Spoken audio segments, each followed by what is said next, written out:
Scorpio والوں کے لیے دیکھیں آپ لوگ کافی اچھی پوزیشن پر رہے ہیں، اور جب بندہ اچھی پوزیشن پر چلا جاتا ہے تو اس کے لیے مشکل ہو جاتی ہے، دنیا کی نظروں میں جب آتا ہے تو کوئی لوگ اس کے لیے کچھ بد اعمال، پڑھائیاں یا بری نظر رکھتے ہیں۔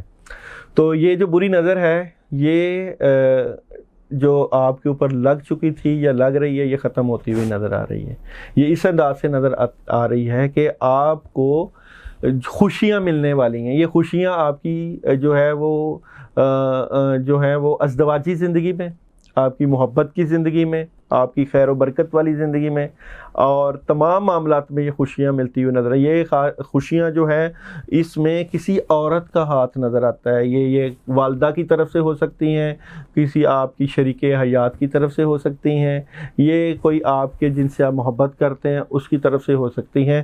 یہ جو خوشیاں ملیں گی، یہ جو چیزیں آپ کی ٹھیک ہوں گی، اس میں آپ کو جس طرح کہتے ہیں کسی بھی کامیاب مرد کے پیچھے کسی عورت کا ہاتھ ہوتا ہے، اسی طرح ہی آپ کا معاملہ چل رہا ہے کہ آپ اگر جاب لیس ہیں تو آپ کو جاب میں مدد ملتی ہوئی والدہ کی طرف سے نظر آ رہی ہے، اور اگر آپ اپنے کیریئر میں پریشان ہیں تو کوئی جو ہے آپ کو وہاں میں بھی ہیلپ ہوتی ہوئی نظر آ رہی ہے۔ تو جس سٹیج پہ آپ اپنا زندگی کا کردار ادا کرتے ہوئے نظر آ رہے ہیں، وہاں پہ آپ کی کئی چیزیں ٹھیک ہونے والی ہیں۔ اللہ نے آپ کو کئی صلاحیتیں ایسی دی ہوئی ہیں، ان صلاحیتوں کے استعمال کا اب وقت آ چکا ہے۔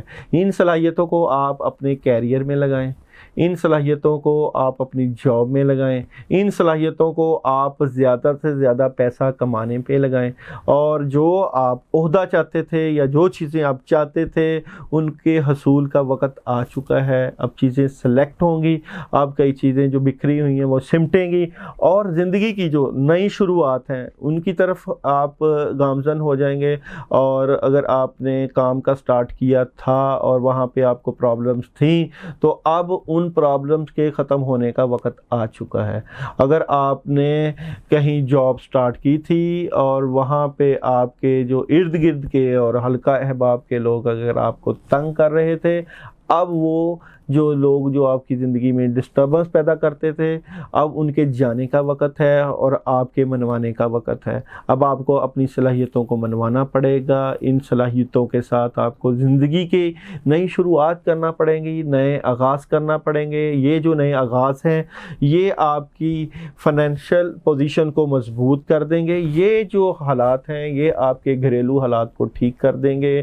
جو لوگ اپنے گھر کے معاملات میں پریشان تھے یا جن کے گھر کے معاملات رکے ہوئے تھے، ان کی سوچ میں آ جائے گا کہ اپنے گھر کو اگر نہیں بنایا تو کب بنانا شروع کرنا ہے، اپنے معاملات کو کب سمیٹنا ہے، اپنا گھر کا خیال آئے گا، اپنی اچھی پوزیشن کا خیال آئے گا کہ آپ کا اپنا اچھا گھر ہونا چاہیے، گاڑی ہونی چاہیے، اور آپ کی زندگی میں بیلنس ہونا چاہیے۔ یہ ساری چیزیں ملتی ہوئی نظر آ رہی ہیں۔ گاڑی کے بھی چانسز نظر آ رہے ہیں کہ آپ کو آنے والے وقتوں میں ایسے حالات پیدا ہوں گے کہ آپ کی چیزیں ٹھیک ہو جائیں گی۔ جن کے گھر نہیں بنے ان کے گھر بہتری کی طرف ہوتے ہوئے نظر آ رہے ہیں، مگر جو چیز کلک کر رہی ہے وہ اس وقت نیگیٹیوٹی ہے جو آپ کے تھوڑی سی دماغ کے اوپر چھائی ہوئی ہے۔ یعنی کہ جو چیزیں اللہ نے اپنی مرضی سے دینی ہیں وہ آپ چاہتے ہیں جلد از جلد آئیں، اور آپ کی سوچ سے آئیں۔ آپ اپنی مرضی سے حالات جلدی ٹھیک کر لیں تو مرضی تو اللہ کی چلتی ہے، حکم اللہ کا چلتا ہے، اللہ کی مرضی کے بغیر پتہ بھی نہیں ہل سکتا۔ تو اپنی صلاحیتوں کو ضرور استعمال کریں، مگر اللہ کو 100% شامل رکھیں۔ کرنا کیونکہ اللہ کی ذات نے ہوتا ہے، معاملات اللہ کے ہاتھ میں ہوتے ہیں، چیزیں اللہ نے کرنی ہوتی ہیں۔ آپ کی کوشش سے تو نہیں کچھ بھی ہوگا، آپ تو اپنی کوشش سے تو دنیا میں بھی نہیں آئے، وہ بھی اللہ کی مرضی سے آئے۔ رزق بھی اللہ دیتا ہے، عزت بھی اللہ دیتا ہے۔ تو اللہ کو تمام معاملات میں ساتھ رکھیں تاکہ جو نیگیٹو سوچیں ہیں، جو چیزیں نیگیٹو ہیں جو آپ کے معاملات کو کہیں نہ کہیں روک رہی ہیں، وہ ٹھیک ہو جائیں، وہ معاملات ٹھیک ہو جائیں۔ اللہ آپ کی مدد کریں گے، اللہ تمام معاملات میں آپ کی مدد کریں۔ حسبنا اللہ و نعم الوکیل، نعم المولا و نعم النصیر 71 ٹائم عشاء کے بعد پڑھیں۔ اللہ سے اپنے لیے دعا کریں، اللہ تعالیٰ آپ کے لیے آسانیاں پیدا کریں۔